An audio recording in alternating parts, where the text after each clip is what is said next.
नमो अरिहन्ताणम् नमो सिद्धाणम् नमो आयरीयाणम् नमो वज्रायाणम् नमो लोये सवसाहूणम् यस्य स्वयं स्वभावाप्ति प्रभावे कृष्णकर्मणः तस्मै संज्ञानरूपाय नमोस्तु परमात्मने। 1008 श्री मूलनायक आदिनाथ भगवान की जय। द्वासांग जिनवाणी माता की जय। आचार्य श्रेष्ठ आचार्य गुरुवर श्री 108 पूज्यपाद महाराज की जय। आचार्य श्रेष्ठ आचार्य गुरुवर श्री 108 विद्यासागर जी महाराज की जय। जगत पूज्य निर्यापक श्रमण मुनि पुंगव श्री 108 सुधा सागर जी महाराज की जय। समस्त मुनि संघ की जय।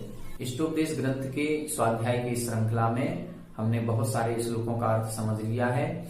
आत्म तत्व को जानने का प्रयास हम सभी का चल रहा है। पिछली कक्षा में हमने 2 श्लोक समझे थे, उसमें उन्होंने बहुत बड़ी विशेषता बताई थी कि अज्ञान भी मुक्ति का कारण हो सकता है। अज्ञान से भी कर्मों की निर्जरा हो सकती है, लेकिन वो अज्ञान किस संबंध में होना चाहिए? वो अज्ञान होना चाहिए पर पदार्थों के संबंध में। जब हम शरीर और पर पदार्थों के विषय में अज्ञानी हो जाते हैं तब हम कर्मबंध से छूटने लगते हैं। अब आगे इसी संबंध में और आगे बात कर रहे हैं। आइए पहले उच्चारण करें, फिर इसका अर्थ समझते हैं। अविद्वान पुद्गल द्रव्यम, अविद्वान पुद्गल द्रव्यम यो भी नंदति तस्य तत्, यो भी नंदति तस्य तत् न जातु जन्तोः सामीप्यम्, न जातु जन्तोः सामीप्यम् चतुर्गतिषु मुञ्चति, चतुर्गतिषु मुञ्चति। अविद्वान् पुद्गल द्रव्यम्, अविद्वान् पुद्गल द्रव्यम् यो विनन्दति तस्य तत्, यो विनन्दति तस्य तत् न जातु जन्तोः सामीप्यम्, न जातु जन्तोः सामीप्यम् चतुर्गतिषु मुञ्चति, चतुर्गतिषु मुञ्चति। एक बार आप लोग उच्चारण करें। अविद्वान् पुद्गल द्रव्यम् यो विनन्दति तस्य तत् न जातु जन्तोः सामीप्यम् चतुर्गतिषु मुञ्चति। देखें यहां बता रहे हैं यो अविद्वान। देखें यो यानी जो, यह का मतलब है जो अविद्वान। विद्वान का मतलब ज्ञानी और अविद्वान का मतलब अज्ञानी। जो अज्ञानी पुद्गल द्रव्यम अभिनंदति, पुद्गल द्रव्य का अभिनंदन करता है। जो मूर्ख व्यक्ति, जो अज्ञानी व्यक्ति पुद्गल द्रव्य का अभिनंदन करता है। अभिनंदन करने का मतलब उनमें रुचि लेता है, पुद्गल द्रव्य का ज्ञान करता है, पुद्गल द्रव्य के सजाने संवारने में ही लगा रहता है। जैसे ये शरीर हमारा क्या है? पुद्गल है। घर मकान आदि क्या है? ये सब पुद्गल हैं।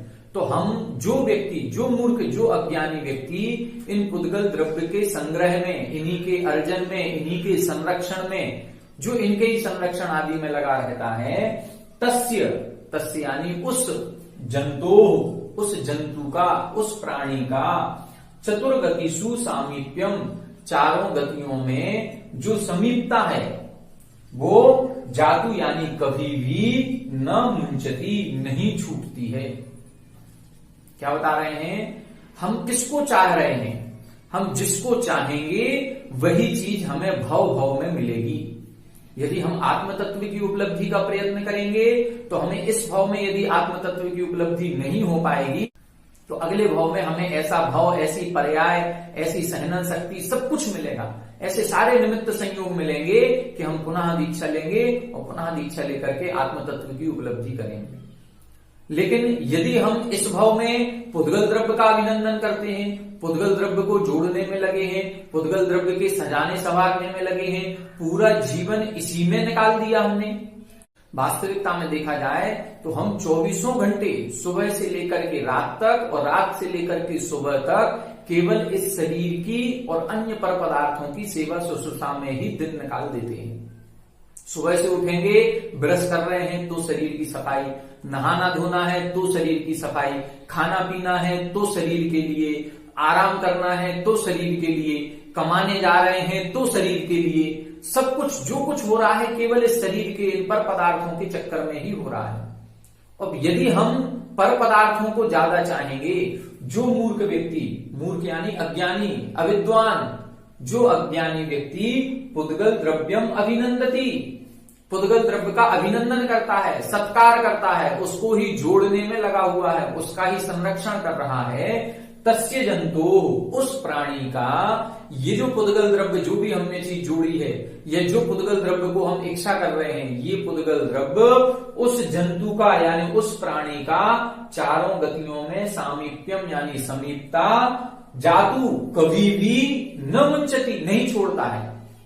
मतलब हर भाव में हमें चारों गतियां मिलेंगी, यही शरीर प्राप्त होगा और हर भाव में हम इन्हीं शरीर आदि के सजाने संवारने में लगे रहेंगे।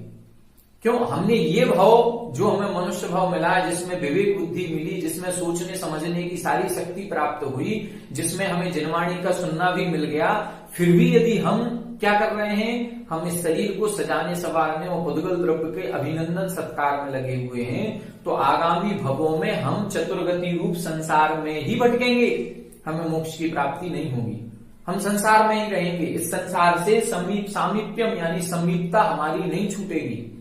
दो मार्ग हैं, या तो संसार का या मोक्ष का। पहले भी एक इधर उन्होंने बताया था, यद जीवस्य उपकाराय तद देहस्यापकारकम, यद देहस्योपकाराय तद जीवस्यापकारकम। दो प्रकार की क्रियाएं हो सकती हैं, या तो जीव के कल्याण की या शरीर के कल्याण की। जिन क्रियाओं से शरीर हृष्ट पुष्ट होगा, जिन क्रियाओं से हमारे शरीर अच्छा होगा, तंदुरुस्त होगा, उनसे हमारी आत्मा का अहित होगा, और जो क्रियाएं हमारे आत्मा के कल्याण की हैं, उनसे शरीर का पुद्गल द्रव्य का कोई हित होने वाला नहीं है। अब हम किस में लगे हैं? पुद्गल द्रव्यम अभिनंदति। यदि हम पुद्गल द्रव्य का ही अभिनंदन कर रहे हैं, पुद्गल द्रव्य का ही सजाने संवारने में लगे हैं, पुद्गल द्रव्य की ही सफाई में लगे हैं, पुद्गल द्रव्य को ही जोड़ रहे हैं, तो फिर पुद्गल द्रव्य हमें कभी भी छोड़ेगा नहीं। वो पुद्गल द्रव्य का साथ चारों गतियों में हमारे साथ बना रहेगा। इस पुद्गल द्रव्य से हमारा छूटना संभव नहीं हो पाएगा। तो जो इधर इन्होंने कहा था कि परह ततः दुखम, पर पदार्थ पर है, उनसे दुख की प्राप्ति होती है, और आत्मा मेरी आत्मा है, उससे सुख मिलती है। इसलिए जो महात्मा पुरुष होते हैं वो आत्मा की प्राप्त करने के लिए प्रयत्न करते हैं, और जो अज्ञानी है वो शरीर की सेवा शुश्रूषा में लगा हुआ है, पर पदार्थों को प्राप्त करने में लगा हुआ है। तो जो अज्ञानी इस पुद्गल द्रव्य को प्राप्त करने में लगा हुआ है, उसको भव भव में चारों गतियों में ये पुद्गल द्रव्य ही मिलेगा। इस पुद्गल द्रव्य से इसका साथ कभी नहीं छूटेगा। फिर से इसको देखें, यो यानी जो, अविद्वान यानी मूर्ख अज्ञानी व्यक्ति। अब देखो कितनी बड़ी बात कह रहे हैं। भले हमें शास्त्रों का संपूर्ण ज्ञान है, इसमें हम भी सम्मिलित हैं, आप भी हो सकते हैं, सभी, हम सबको शास्त्रों का ज्ञान है, हम तो आपको समझा भी रहे हैं। लेकिन शास्त्रों का इतना ज्ञान होने के बाद भी यदि हम इस शरीर के लिए ही इन पर पदार्थों को जोड़ने में ही लगे हैं, तो हम ज्ञानी नहीं हैं, हम अज्ञानी हैं। हमारे लिए अज्ञानी शब्द से संबोधित किया गया है। हम ज्ञानी नहीं हैं, शास्त्रों का ज्ञान होने के बाद भी हम अज्ञानी हैं। और जो अज्ञानी पुद्गल द्रव्यम अभिनंदति, पुद्गल द्रव्य का अभिनंदन करता है, सत्कार करता है, तस्य जंतो, उस प्राणी का चारों चतुर्गतिषु, चारों गतियों में सामीप्यम यानी समीपता, जातु यानी कभी भी न मुंचती, नहीं छूटती है। वो हमेशा चारों गतियों में ही भ्रमण करता रहेगा। क्यों? क्योंकि हम शरीर के उपकार में लगे हुए हैं। जब शरीर के उपकार में लगेंगे तो आत्मा का उपकार होने वाला नहीं है। एक साथ दोनों मार्गों पर नहीं चला जा सकता है। वो जो एक कहावत आती है कि दो मुख सुई सिए न कंथा, दो मुख राही चले न पंथा। यदि किसी सुई के दो मुख हैं तो अब उससे सिलाई नहीं हो सकती है। एक मुख होना चाहिए और एक में धागा डलना चाहिए। यदि दोनों तरफ उसका मुख है तो फिर उससे कोई भी सिलाई होने वाली नहीं है। इसी तरह से हम चाहें कि दोनों हमारे काम बन जाए, हम संसार भी साध लें और हमारी आत्मा की उपलब्धि भी हो जाए, तो नहीं हो सकती है। एक तरफ हमें मुख करना होगा, या तो हम पुद्गल द्रव्य की तरफ करें या अपने आत्म तत्व की तरफ करें। यदि पर पदार्थों की तरफ करेंगे तो उनसे दुख की प्राप्ति होगी, आत्मा की तरफ करेंगे तो आत्मा से सुख की प्राप्ति होगी, आत्मा की तरफ करेंगे तो आत्मा का कल्याण होगा, और शरीर की तरफ करेंगे तो आत्मा का अहित होगा। हमें नरक निगोध आदि चारों पर्यायों में, चारों गतियों में घूमना ही पड़ेगा। तो यहां स्पष्ट इन्होंने कह दिया कि जो मूर्ख व्यक्ति इस पुद्गल द्रव्य को जोड़ने में लगा है, वो पुद्गल द्रव्य इसको हर भाव में प्राप्त होगा। हम जैसी भावना यहां रखेंगे, आगामी समय में हमारे साथ वैसा ही होता है। हम इस भाव में आत्म तत्व की उपलब्धि की बात करें, आत्म तत्व के चिंतन की बात करेंगे, हमेशा आत्म तत्व को प्राप्त करने में ही लगे रहेंगे, तो आगामी भाव में भी हमें ऐसा ही भाव, ऐसी पर्याय, ऐसी अनुकूलताएं सारी मिलेंगी, जिसमें हम पुनः दीक्षा लेकर के आत्म तत्व की उपलब्धि कर लेंगे। लेकिन यदि हमारी सोच पुद्गल द्रव्य की प्रति है, धन संपत्ति को जोड़ने में है, तो फिर हम इस संसार में ही भटकेंगे, इस संसार में ही भ्रमण करते रहेंगे। अगला श्लोक देखते हैं। अगले श्लोक में आचार्य महाराज क्या कहने वाले हैं, देखें। इस श्लोक में देखें, अभी अपन ने पिछले श्लोक में ये पढ़ा कि जो भी अविद्वान या मूर्ख या अज्ञानी व्यक्ति अपने पुद्गल द्रव्य के संस्कार में ही लगा रहता है, उसके सत्कार में, उसका अभिनंदन करने में लगा रहता है, ऐसा जीव चारों गतियों में निरंतर घूमता रहेगा। वो पुद्गल द्रव्य इनका पीछा नहीं छोड़ेगा। हर भाव में पुद्गल द्रव्य इनका, ये शरीर जो है ये हमेशा साथ रहेगा। शरीर से छूटना कब होगा? जब हम आत्मा की ओर ध्यान देंगे। जब आत्मा की ओर लीनता बढ़ेगी तो समझ लेना अब शरीर हमारा धीरे धीरे छूट जाएगा। ये जन्म मरण के चक्कर से हम छूट जाएंगे। ये जो चारों गतियों में भ्रमण हमारा हो रहा है ये छूट जाएगा। अब यहां इस श्लोक में ये बता रहे हैं कि आत्मा की ओर निकट आने से, आत्मा का ध्यान करने से, जो आपने बताया कि पर पदार्थों से दुख मिलता है, आत्मा से सुख मिलता है, ऐसा कैसा सुख मिलता है? आत्मा हमारी आत्मा है, इससे कौन से सुख की प्राप्ति होगी? पर पदार्थों से ही लगता है हमें तो कि सारा सुख तो इन्हीं से मिल रहा है। गर्मी लगती है, एसी चला लेते हैं तो हमें सुख मिलने लगता है। भूख लगती है, खाना खा लेते हैं तो हमें सुख मिलता है। हर चीज जो है, जब सब पर पदार्थों से ही तो सुख मिल रहा है, आत्मा से ऐसा कौन सा सुख मिलता है? कैसा सुख प्राप्त होता होगा? उसकी बात यहां पर कर रहे हैं। पहले उच्चारण करें। आत्मानुष्ठान निष्ठस्य, आत्मानुष्ठान निष्ठस्य व्यवहार वहि स्थिते, व्यवहार वहि स्थिते जायते परमानंदः, जायते परमानंदः कश्चिद्योगेन योगिनः, कश्चिद्योगेन योगिनः आत्मानुष्ठान निष्ठस्य, आत्मानुष्ठान निष्ठस्य व्यवहार वहि स्थिते, व्यवहार वहि स्थिते जायते परमानंदः, जायते परमानंदः कश्चिद्योगेन योगिनः, कश्चिद्योगेन योगिनः। आप लोग पढ़ें। आत्मानुष्ठान निष्ठस्य व्यवहार वहि स्थिते जायते परमानंदः कश्चिद्योगेन योगिनः, कश्चिद्योगेन योगिनः। देखें अर्थ समझें इसका। व्यवहार वही स्थिति, व्यवहार की क्रियाओं से जो बाहर स्थित है। पहले समझ लें इनको। दो प्रकार की क्रियाएं होती हैं, एक निश्चय की क्रिया और एक व्यवहार की क्रिया। जो मुनिराज होते हैं, ये सारा वर्णन किसका चल रहा है?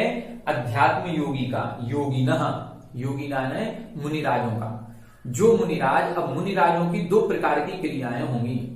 एक क्रिया तो होती है जब वो आहारचर्या के लिए जा रहे हैं, उपदेश कर रहे हैं, या विहार कर रहे हैं, या अन्य धार्मिक क्रियाकलाप कर रहे हैं, तो उसको बोलते हैं हम व्यवहार की क्रिया। और जब वही मुनिराज सामायिक में लीन होते हैं, अपना आत्म ध्यान करते हैं, उसको बोलते हैं निश्चय की क्रिया।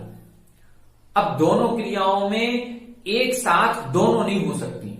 जब हम आत्मा का ध्यान करेंगे उस समय व्यवहार की क्रियाएं नहीं होंगी, और जिस समय हम व्यवहार की क्रियाएं करेंगे उस समय आत्म ध्यान नहीं हो सकता। जिस समय हम शुभोपयोग रूप क्रियाएं करेंगे उस समय शुद्धोपयोग नहीं होगा, जिस समय शुद्धोपयोग होगा उस समय शुभोपयोग की क्रियाएं नहीं होंगी। दो में से एक कुछ होगा, या तो शुभोपयोग या शुद्धोपयोग, या व्यवहार या निश्चय। तो यहां ये बता रहे हैं व्यवहार वही स्थिति जो व्यवहार की क्रियाओं से बाहर है। व्यवहार की क्रियाओं से बाहर होगा तो फिर कहां होगा? निश्चय की क्रियाओं में होगा।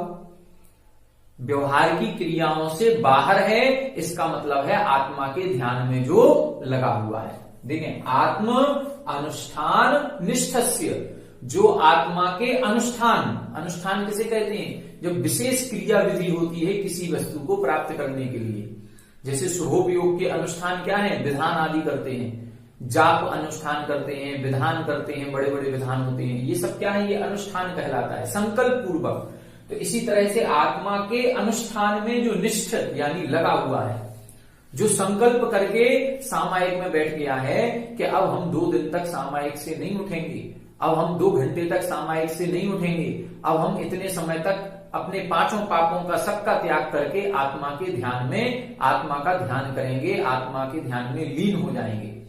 तो ये जो संकल्प पूर्वक अपने आत्मा के ध्यान में लगा हुआ है, और कैसा है? व्यवहार वही स्थिति, व्यवहार की क्रियाओं से बाहर है।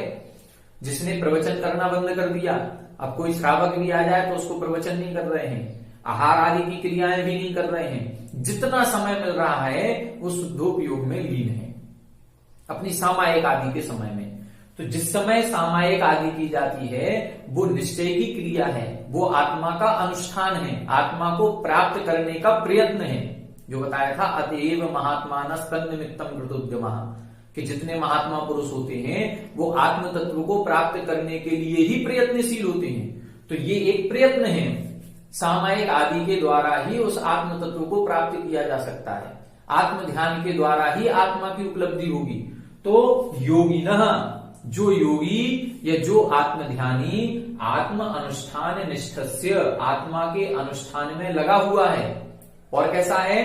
व्यवहार वही स्थिति, व्यवहार की क्रियाओं से बाहर स्थित है, जिसपे शुभोपयोग नहीं है, जिसके मन में चंचलता नहीं है, जिसके मन में तरह तरह के विकल्प नहीं उठ रहे हैं, जो केवल अपने आत्म तत्व में लीन है, तस्य उसके कश्चित योगेन योगिना, उस योगी के योगेन, उस आत्म ध्यान से, जो आत्म ध्यान वो कर रहा है, जिस आत्मा के अनुष्ठान में वो लगा हुआ है, उस आत्म ध्यान से होता क्या है? उस आत्म ध्यान से योगेन, उस आत्म ध्यान से कश्चित परम आनंदः जायते, कश्चित यानी कोई विशेष आनंद की उपलब्धि होती है।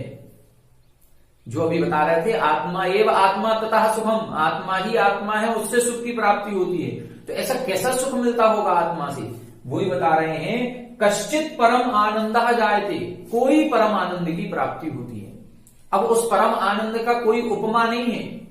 आपने पहले भी आचार्य पूज्यपाद स्वामी जी के शायद 5वें नंबर के श्लोक में देखा होगा, जब स्वर्ग के सुख की बात की, तो स्वर्ग के सुख कैसा है? नाके नाकौ कसाम सौख्यम, नाके नाकौ कसामिव, देवताओं का सुख स्वर्ग में रहने वाले देवताओं के समान ही है, उसकी कोई उपमा नहीं है।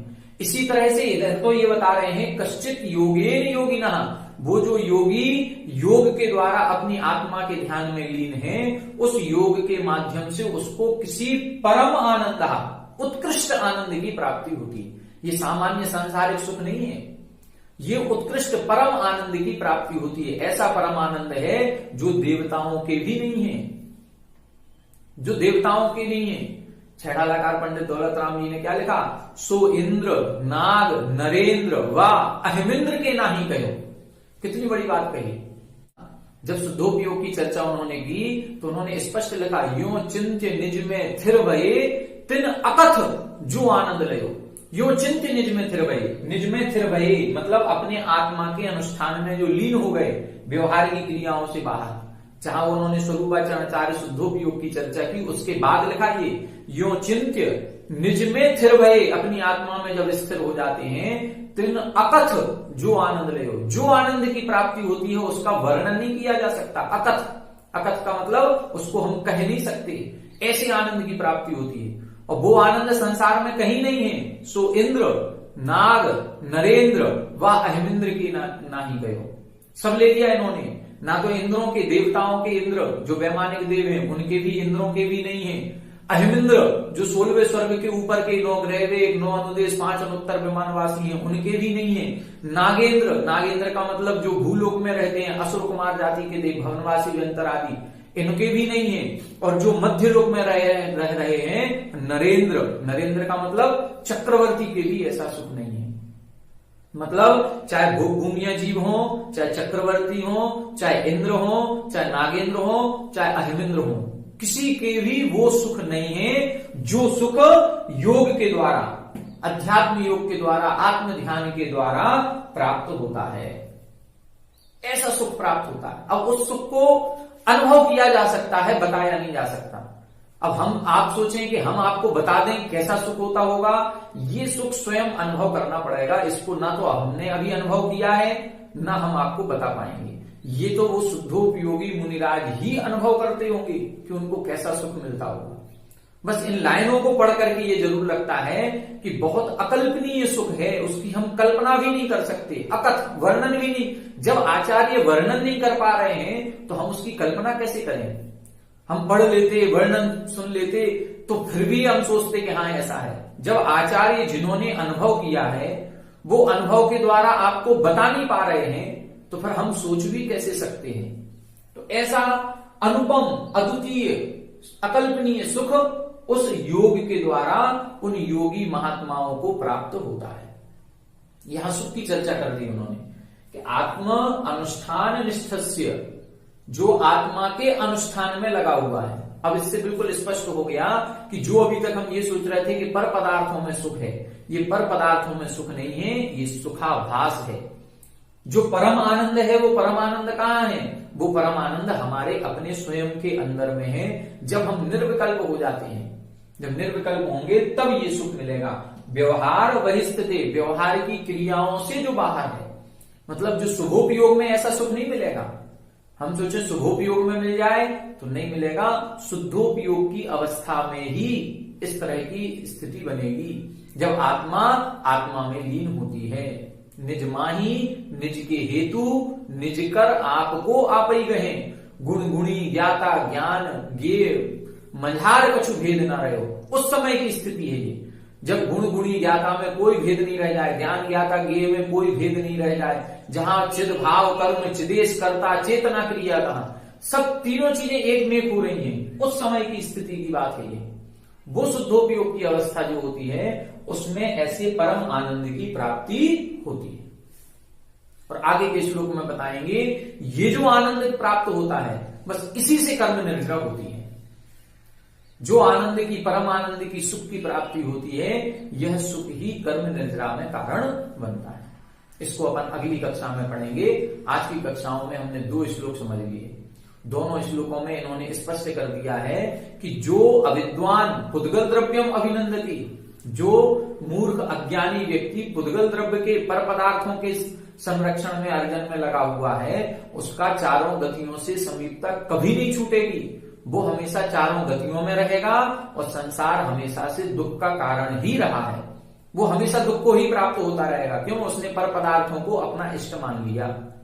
और जब हम अपनी आत्मा को इष्ट मानेंगे तब उसको सुख की प्राप्ति होगी।